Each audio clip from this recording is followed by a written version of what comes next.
then you work your way up, 200, 300, 400, and then that's like a really good job. If you're making $400,000 a year in your job, that's amazing. But guess what? A $400,000 a year business is a very tiny business. Oh, so what's up, guys? It's officially Sunday. We're about to brush this out, but I'm about to drop some business knowledge on y'all. So let's do that while I'm brushing my hair and everything. So a lot of y'all in 2024 are on the ropes of starting a business. You just don't know what you want to do. You don't know what route you want to take, service-based, online, whatever. It doesn't matter. It really doesn't matter, because all businesses are different in the business realm, but starting it just takes action. That's literally it. On the whole process of starting a business, Antonio and I didn't really give it too much thought, right? We had 3 different business ideas. We had one, starting a gym, which we will still eventually do. The other one was an online art store. And the third was a trash bin cleaning business, which that's how all this started. It all started like this. And basically what we did was we went to a source, which was my mom's CEO. We asked him, hey, what would you do? Because, he's 50, 60 years old. He's been through the game. He was experienced. We pitched him the 3 ideas, and he said, great. Do you want to have this problem? Boom. That was one of the businesses. Do you want to have this problem? Boom. That was another business. Or do you want to have this problem? Boom. All 3 of the businesses had problems. All 3 of the things that we were going to do had startup costs and just issues with the business in general due to the time. And, we had to figure out which issue we were okay with dealing with. And that is kind of where it started. So he was like, look, online art store fulfillment will be your biggest problem, be your biggest issue.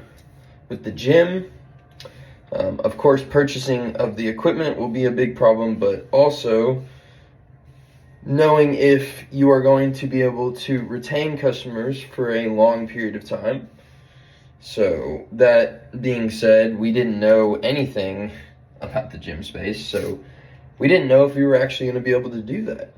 And then the third one, the only issue with the power washing was customers. That was it. He said, look, startup costs can be low. Finding customers is probably going to be your biggest issue. And so he was like, you'll have to learn sales. But other than that, if you do that, you'll have a business. Well, you won't have a business, but you'll be able to make money quick. And so that's where we started, and we set out and did that. And so now we are around a year, and we're about a year into actually doing the work, but we started our LLC January 4th, 2023. Worked that whole year, and now it's January 4th, 2024 would be a year, and then 2 months. A year and 2 months. Let's just call it that. A year and 2 months, and, 17 days, because it's March 17th. But basically, that's it. And I just want to say that if you're on the fence about anything, just try it. And my biggest thing to anyone who is trying to start something, for one, make an investment.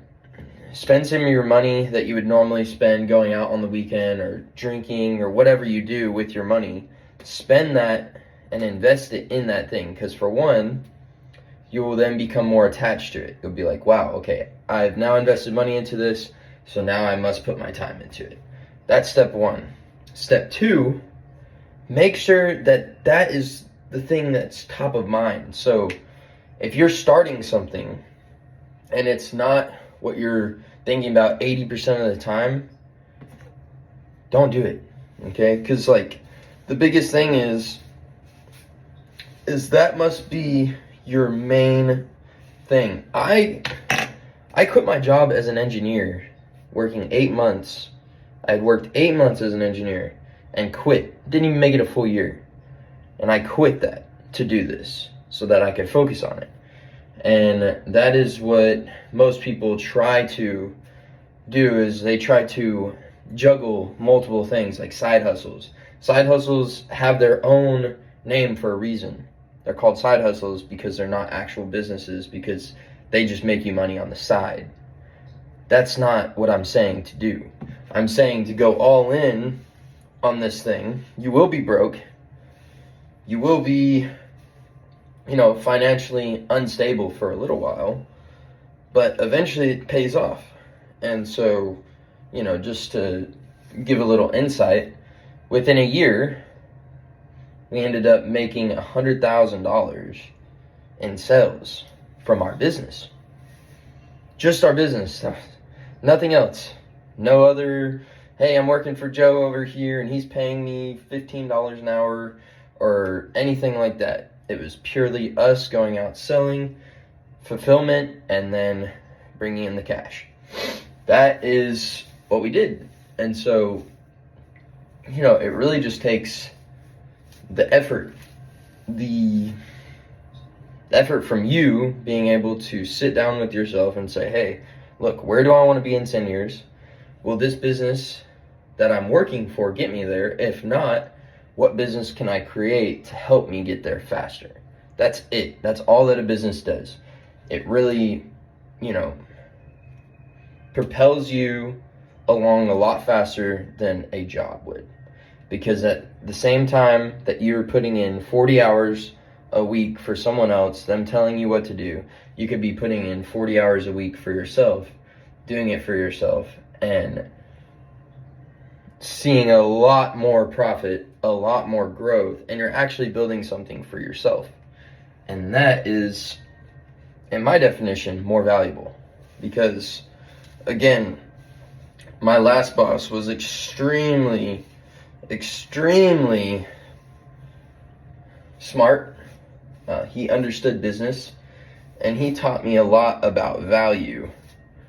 And that was the biggest thing that I took, was value. If you can provide value through a service or anything to someone else, they will pay you for that. And that is where this whole business started. So, I know this was a little long, but to end this off, I want to say, go take a leap of faith in yourself. Because I can promise you that the fall is a lot smaller than you think. It's not a very big fall. You make $100,000 a year, that's fine. You can quit that, and you can build that up within a year. Yeah, doing work for yourself, figuring out what to do. You can replace that. I did that. Me and Antonio did that. We did that. I wasn't even making $100,000 a year by myself. I was making like 80. And we did that. There's nothing special about us other than that we do the things that we say we were going to do, and we applied them, and through applying them, we were rewarded. And so that is what I want to lay on to you today. And I want to tell you again that the fall is a lot smaller than you think. Because life, job, business is literally like infinite, like infinitely high. But a job, you can only go so high, and then you work your way up, 200, 300, 400, and then that's like a really good job. If you're making $400,000 a year in your job, that's amazing. But guess what? A $400,000 a year business, it's a very tiny business. It's not very big. It's really not. In the grand scheme of business, there's companies that make hundreds of billions of dollars a year. 400,000 is like, so really, genuinely, talking about this, If you're making $100,000 a year and you fall to zero, you're not very hurt. You didn't break anything. You're like, oh man, I got the wind knocked out of me. That's okay. Because at least you're building something for yourself. And if you fail at that, you can rebound. I mean, like, if you're watching this and you're 18, 19, 20, about to go into college, I did that. It built me. It built my character. But would I do it again? Probably not. I mean, it did help me create some money to reinvest into something that I wanted to do. But again, I think the time throughout college that I would have been spending, I would have been able to make that up, because that's 4 years. We made $100,000 in 1 year. So, you know what I mean. So that's just what I want to say. But I'll leave it off there. And I hope that this impacts you in a way to think differently, to express yourself through what you do, because it's very important. Everyone has something to give in this world, and I think that's the biggest thing, is just take the chance, because it is worth it, I promise. Even if you fail, it's worth it.